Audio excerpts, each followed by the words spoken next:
जगन्नाथ प्रिय दर्शक बंधु आज आपण को शीघ्र विवाहर गोटे उपाय कहबी प्रयोग करंतु। यदि बयस बढ़ी बढ़ी जाऊँगी 30 पार हो गला अर्थात 35 वर्ष पहुँची गले ताले आपण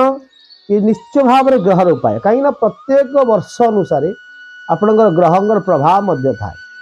तेणु शीघ्र बहुत करने समस्त चिंतित एपटे बापा माँ चिंतित आपण चिंतित तेणु किभली भाव में भल प्रस्ताव टे पाइबे और शीघ्र आपणकर बहुत होपाई मुझे गोटे उपाय कहबी आपण करेंगे कौन करेंगे ना आपण बेलपत्र 108 आने कौन सी बेलपत्र जो भाव दाग कि फटा बा कि पोक लगे नथिबो निखुणिया बेलपत्र कहुए पूरा शुद्ध बेलपत्र आनिबे एवं तार पछ भाग एम्फटी को छिड़ेदेवे छिड़े सारा से आपन कौन करेंगे चंदन रे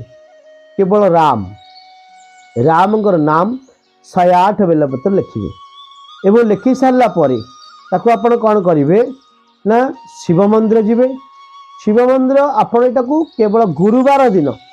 प्रयोग करेंगे गुरुवार दिन सकाळ करंतु नचेत संध्यारे करंतु आपको जो समयटा भल लगे आप से समय करें सकाल कर सब उत्तम आपड़ कौन करेंगे ना से 108 बेलपत्र जो चंदन रे राम को नाम लिखि थे ताकू नहीं आपड़ कौन करेंगे